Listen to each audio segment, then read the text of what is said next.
Ja, hallo Leute und herzlich willkommen zu einem neuen Video auf unserem Kanal. Heute sind wir wieder ein bisschen auf Wanderschaft unterwegs und zwar Richtung dem Monte Piana. Da war auch einiges los im Ersten Weltkrieg, also auf dem Gipfel gibt es unzählige militärische Relikte aus dem Ersten Weltkrieg, Schützengräben, Unterkünfte und so weiter. Und das ist halt auch ein allgemeines Freilichtmuseum. Und wir sind jetzt einfach mal hier hochgegangen. Normalerweise fährt hier auch so eine Art Shuttle-Service, so ein Jeep. Aber heute leider irgendwie nicht.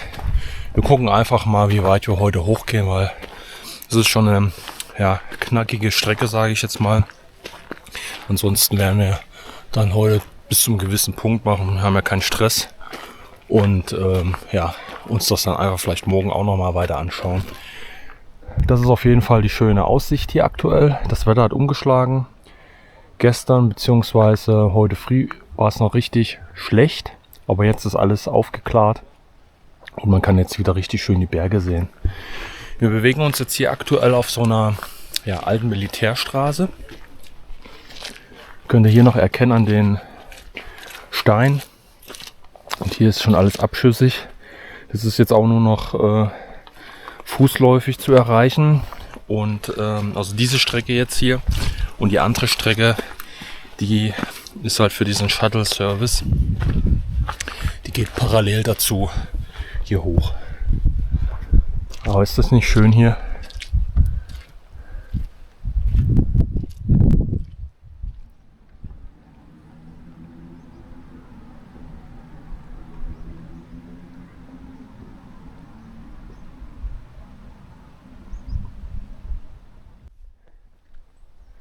Ja, das war halt auch mal eine alte Militärstraße. Man sieht hier den letzten Abschnitt. Das ist schon total verzogen und ein gravierender Höhenunterschied. Da war auch mal Asphalt. Alles weg. Und hier gab es auch einen relativ frischen Steinschlag.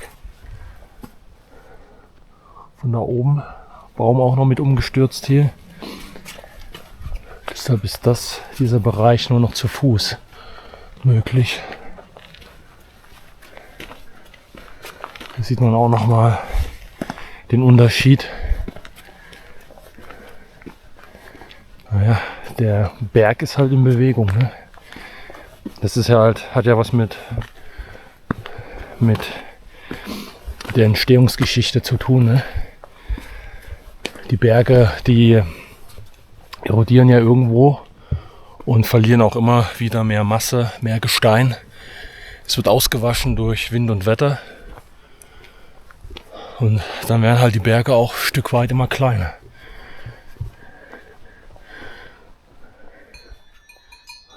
Ja, hier sind mehrere Pferde unterwegs. Ganz da oben ist halt auch der Weg für die Fahrzeuge, höchstwahrscheinlich für die Jeeps. Also hier geht man auf Tuchfühlung.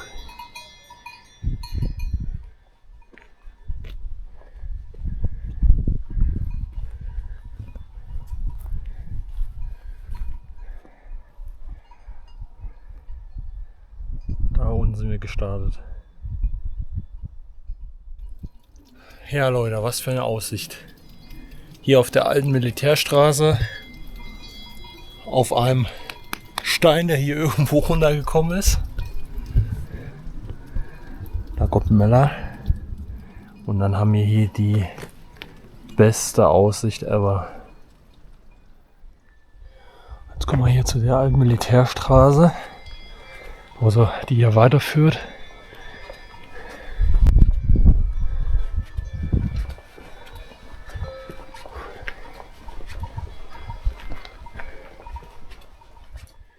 Hier haben wir jetzt so eine kleine Nische gefunden, so eine kleine Höhle.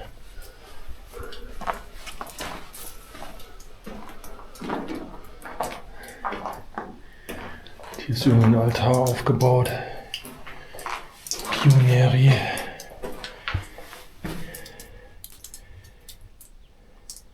Tridentina. 5.7.65 bis 1.9.65. Kann sein, dass die da hier diese Militärstraße nochmal neu aufgebaut haben. Vermute ich mal fast. Oder? Was sagst du? Das weiß ich nicht. Ja, Leute, ihr könnt es erkennen. Geile Aussicht hier. Wir schrauben uns immer weiter den Berg hoch. Sind jetzt noch auf jeden Fall, glaube ich, noch so vielleicht 1 Kilometer bis zu der Hütte. Ah, Leute. Ich glaube, wir haben es geschafft. Hier oben ist schon die kleine Kapelle. So, Leute, wir sind oben angekommen. Allerdings, ja, hat auch das Gasthaus hier zu, Refugio.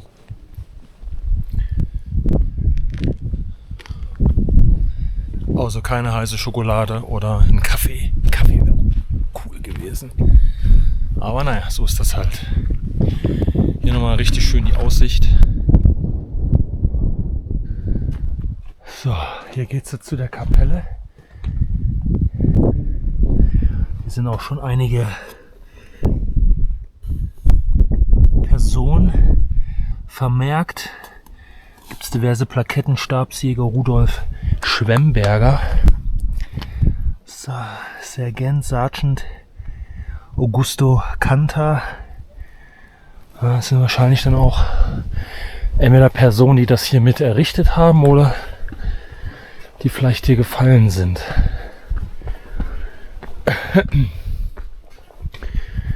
Das ist hier auf jeden von diesen kleinen Säulen.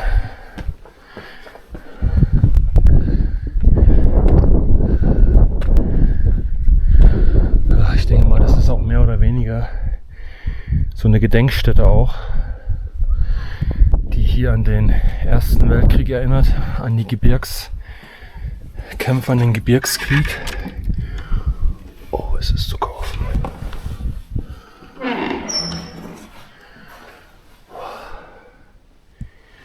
Okay.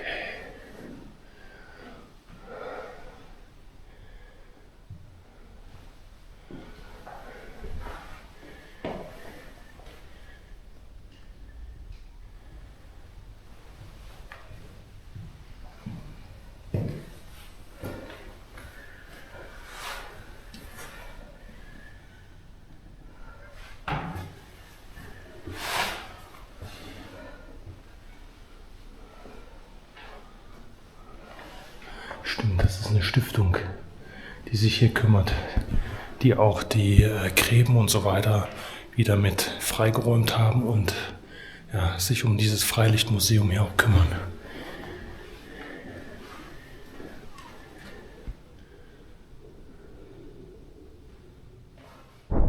Ja, außerhalb ist jetzt hier noch so ein Geschütz aufgebaut, was man in der Zeit auch eingesetzt hat von den Skoda-Werken.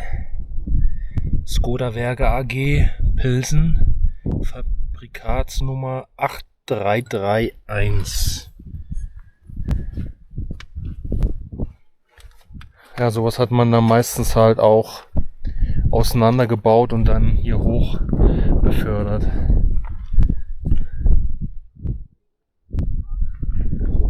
Das wird höchstwahrscheinlich ein 75 mm Geschütz vielleicht sein.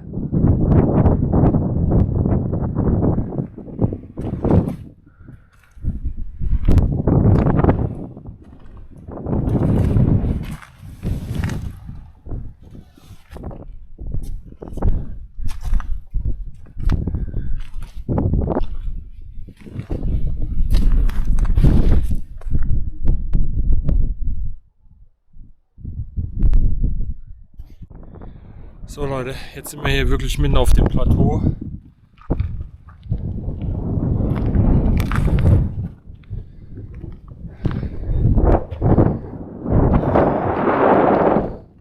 Und es ist jetzt so, dass wir in diese Richtung weitergehen müssen, um die Gräben zu erreichen. Irgendwo auf der Anhöhe, kurz dahinter müssten die sein. Boah, hier pfeift's richtig.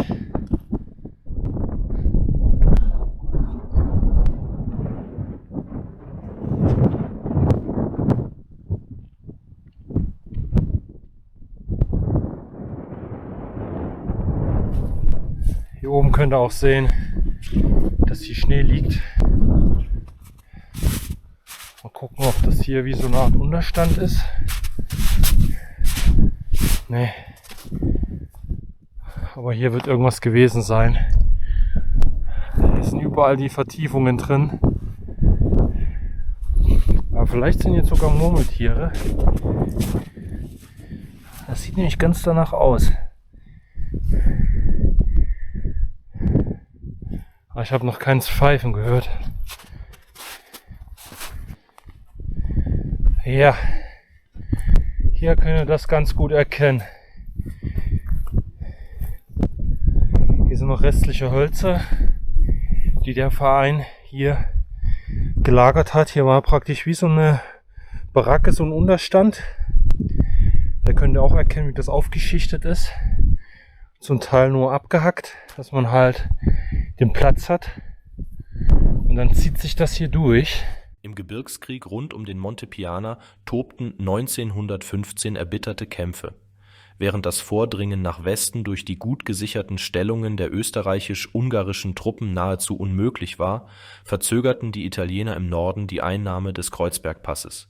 Das verschaffte den Habsburgern Zeit, Verstärkung an die Front zu bringen. Den gesamten Sommer über standen sich die Soldaten unermüdlich gegenüber, kämpften um strategisch wichtige Gipfel wie den Seekofel, den Burgstall und den Monte Piana.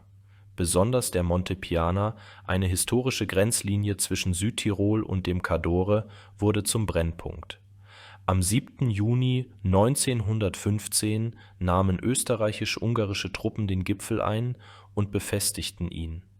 Ein italienischer Angriff am 15. Juli führte zwar zur Einnahme der südlichen Stellungen, doch die nördlichen blieben in habsburgischer Hand. 1000 Soldaten ließen allein bei diesem Vorstoß ihr Leben. Trotz weiterer Angriffe und heftigem Beschuss im August und September blieb der Gipfel uneinnehmbar. Der erste Schnee Ende September brachte eine kurze Pause, doch die Kämpfe auf den umliegenden Gipfeln setzten sich fort. Der Monte Piana steht bis heute sinnbildlich für die Grausamkeit des Gebirgskrieges. Eine Schlacht, die zahllose Opfer forderte, ohne dass sich die Front wesentlich verschob.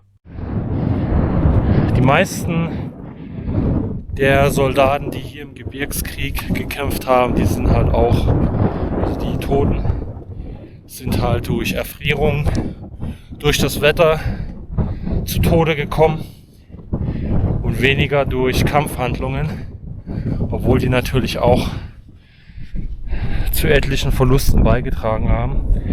Wir hatten ein bisschen Material gesammelt, deponiert, damit man das Ganze hier weiter aufrechterhalten kann. Ihr seht hier die ganzen Grundmauern. Ich hoffe, ihr könnt mich gut verstehen. Ich habe jetzt kein separates Mikro dran. Aber ihr könnt hier wunderschön die Gänge sehen.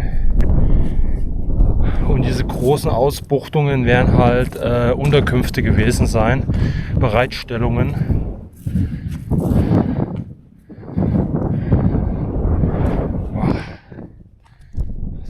Ja, hier hat man hier auch noch einen Verschlag. Ganz nah an dieser Pyramide, die man hier als Gedenkstätte aufgestellt hat. Und hier geht's auch unterirdisch in das Stollensystem, so wie das aussieht. Oh hey. Ich muss immer eine Taschenlampe holen, mal gucken, ob man da irgendwas sieht. Hier sind noch Balken mit Stacheldraht umwickelt. Da geht halt eine Leiter rein. Ja Leute, hier geht's wirklich hier unten in die Stollen rein. Ja. Hier geht's in die Stollen rein, Schatz. Ja.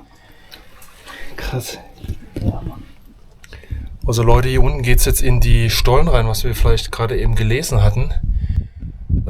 Ob das jetzt diese Minenschächte sind, also die man gebaut hat, um zu unterminieren, den Feind. Ah, ich kann ja mal runtergehen.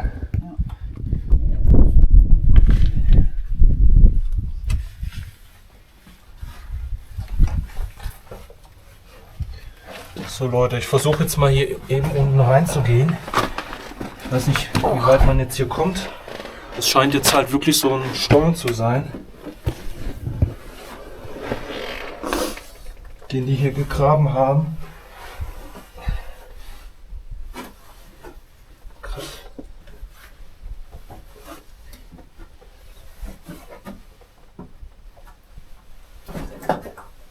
Tatsächlich.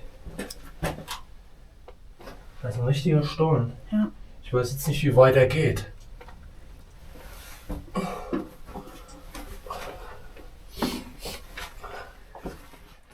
So Leute, wir sind jetzt hier in so einem Stollen.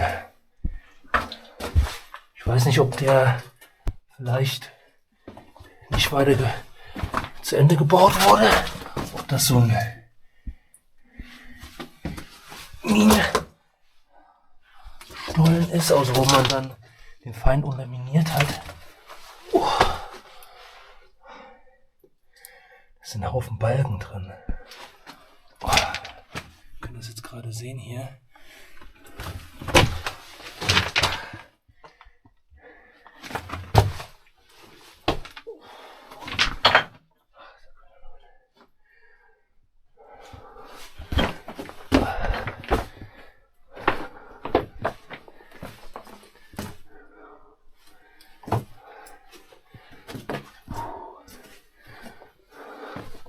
Schaut mal, hier ist ein Querbalken und hier sind Steine aufgeschichtet.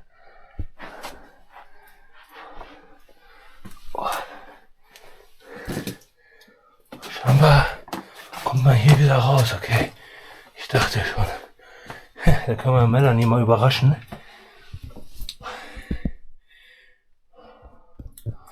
Ja, aber so sah das aus. Wahnsinn.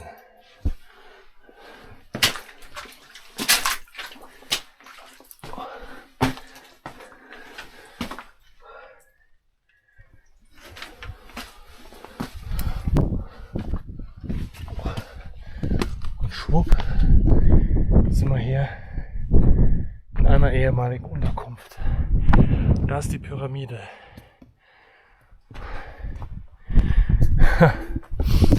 Krass. Und so ist das hier überall, ne? Hier konnte man dann durchschießen. Rüber zu den Österreichern.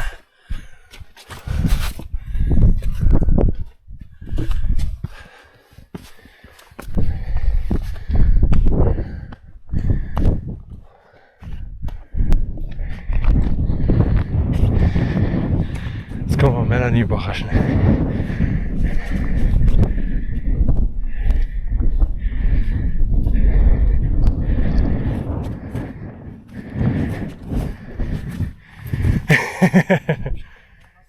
Hast du schon gehört? Das ging da hinten raus in den Schützengraben wieder rein.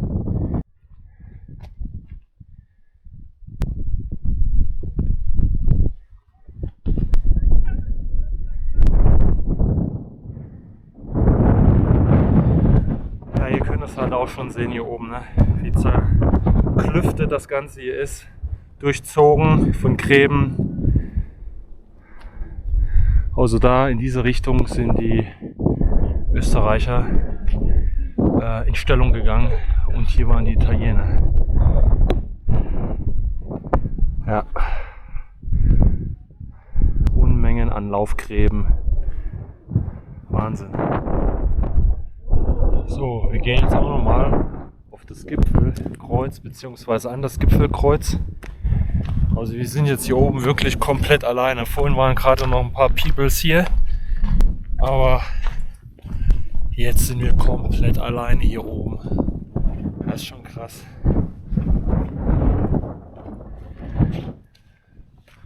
Wie hoch waren wir jetzt eigentlich? 2000 noch was, ne?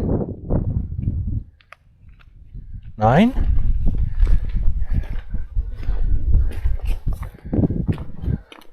Also ich hatte einmal was mit 1500 gelesen.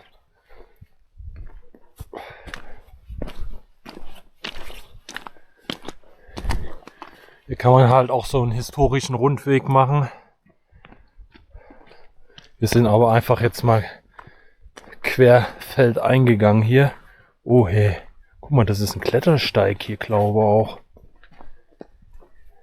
Ja, Kannst du dich anhaken wieder.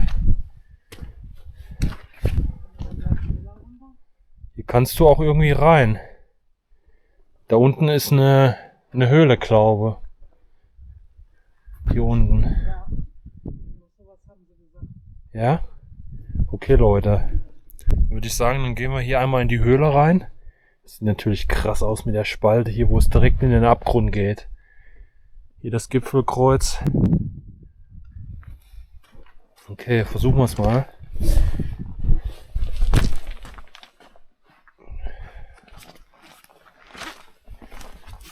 Okay, hier ist ja so eine Art Treppe. Muss man sich ein bisschen an einem Seil festhalten.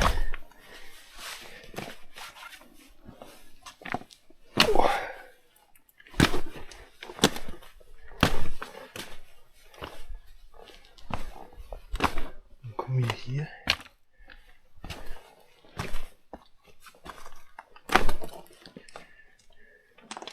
Ja. Ja, hier ist eine Höhle. Ist bestimmt irgendeine Unterkunft gewesen oder Kommandoposten, das was wir vorhin auf der Tafel gelesen haben. Irgendwas in der Richtung wird hier gewesen sein. Hier ist sogar noch wieder Metall. Hier geht auch noch mal so ein Steig hoch und hier geht's direkt runter.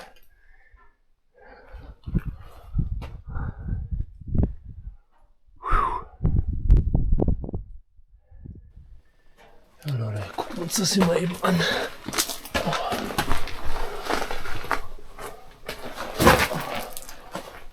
Hier kannst du auch nicht aufrecht gehen.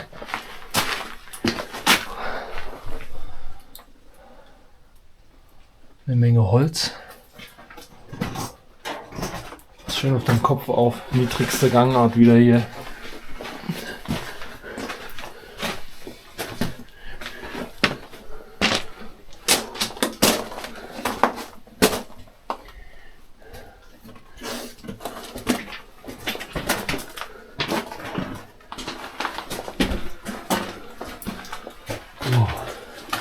Es ist ein Stollensystem hier.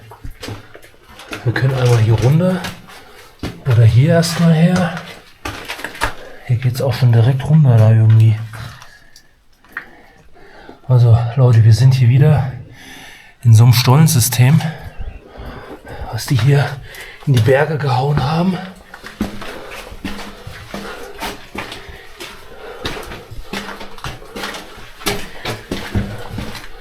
Um sich halt entweder gegenseitig dazu unterminieren oder um sich entsprechende Stellungen und Unterschlüpfe zu schaffen. Hier geht's raus. Hier geht's auch wieder weiter.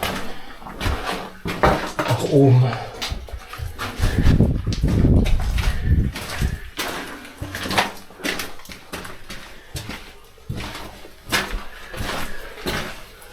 Auf jeden Fall kannst du es hier bei Wind und Wetter aushalten. Ne? Oh, das geht hier übel runter.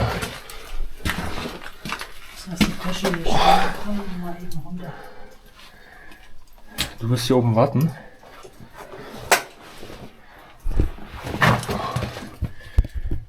Mit der Tasche ist echt blöd. So. Guck mal, hier haben sie auch diese kleinen Hölzer in den Fels geschlagen. Das hat man gemacht oder macht man im Bergbau immer wieder, um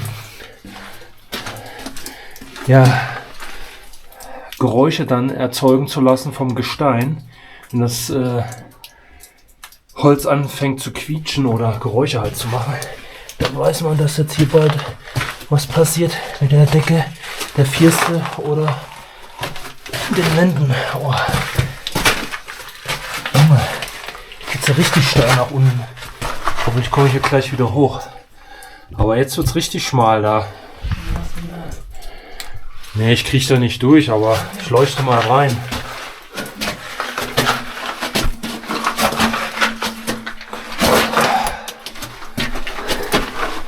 Ja, theoretisch würdest du da weiterkommen, glaube ich. Warte mal. Ich mache mal eben kurz die Geschichte für... ist ja trotzdem schlecht, ne?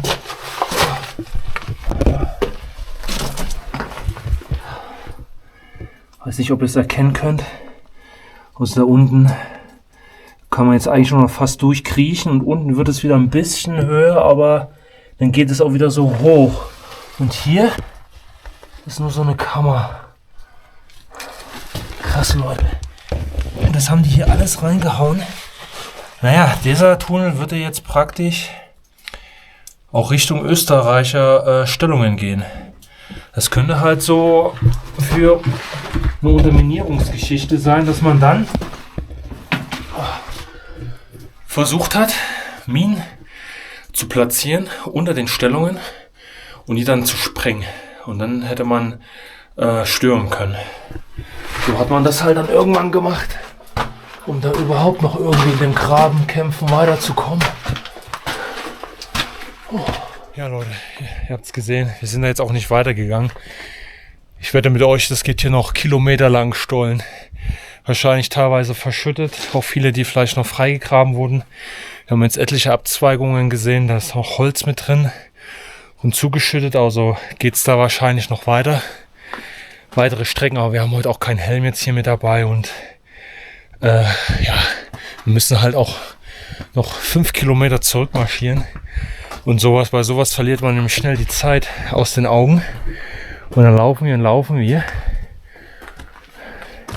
Aber ich denke, das war ein ganz guter Eindruck für euch. Wir haben das auch schon mal in ein, zwei anderen Videos gezeigt, dass die halt nicht nur ihre Gräben oberirdisch gemacht haben, sondern viel unterirdisch, um sich halt vor den Granaten zu schützen und halt zu unterminieren, was ich jetzt schon öfters erwähnt habe, um sich eine Möglichkeit zu schaffen, ja, Mensch und Material zu schonen und durch Unterminieren die Stellungen halt zu sprengen des Gegners. Aber wer die Geschichte im Ersten Weltkrieg so verfolgt hat, der weiß, dass es teilweise gigantische Sprengungen gab. Wir haben da auch schon ein Video auf unserem Kanal mit solchen riesigen Minen, die gesprengt wurden. Das hat auch der entsprechenden Seite dann nicht viel geholfen, um Geländegewinne zu erzielen. Oh, wir sind wieder raus. Ist auch gerade mal ein bisschen windstiller. Ja, ich pumpe hier wie Maikäfer, ich weiß.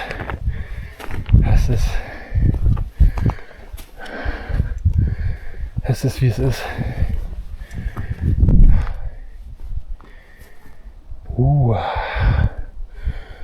Da ist noch Stacheldraht.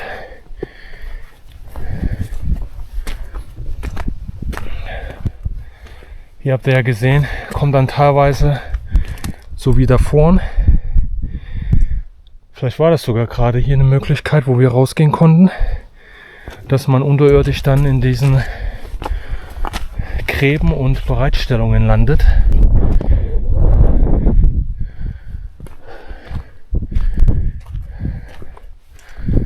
Ja, und hier habt ihr nochmal einen Teil von dem Stacheldraht gespannt, ausgelegt, exemplarisch. So hat das halt hier überall ausgesehen, damit auch keiner mal so easy in die Gräben springen kann bei irgendwelchen Sturmangriffen. Und hier sieht man halt auch schon eher die Höhe der Gräben. Wahnsinn. Gehen wir mal hier eben rüber. Um mal diese Seite noch mal kurz in Augenschein zu nehmen. Ihr habt halt immer diese Referenznummern, aber ich weiß es jetzt gerade nicht mehr aus dem Kopf. Wir standen ja vorhin an der Tafel, die ausgesagt hat, was wo stande. Minenwerfer, Kommandoposten, Wachposten etc. pp. Maschinengewehr, Nester. So. Ich denke mal, ja. Hier geht es nämlich dann auch wieder runter. Ja. Gut, Leute, ich denke, dieser Eindruck, der reicht euch hier oben vom Mount Piana. Und wir werden jetzt den Rückmarsch antreten. Wie gesagt, das sind jetzt noch 5 Kilometer runter. Und das Wetter ist noch gut. Und ja, also wir hoffen, euch hat es gefallen. Wir werden wieder ein paar Informationen zusätzlich noch für euch hier eingeblendet haben. Beziehungsweise Bilder, wenn wir sie denn gefunden haben. Und ja, das war wieder halt ein Beispiel für den Gebirgskrieg hier in den Alpen, der stattgefunden hat, und wir fanden es halt auch wieder mega interessant und wir hoffen, ihr auch. Dann schaut auf jeden Fall das nächste Video, was jetzt hier eingeblendet wird, oder schaut allgemein hier mal auf den Kanal vorbei, sucht euch was raus. Wir haben echt viele Sachen aus der Zeit des Ersten, Zweiten oder auch dem Kalten Krieg. Und lasst uns ein Abo da und schreibt uns ein bisschen was in die Kommentare. Und dann würde ich sagen, wir sehen uns beim nächsten Mal. Macht's gut!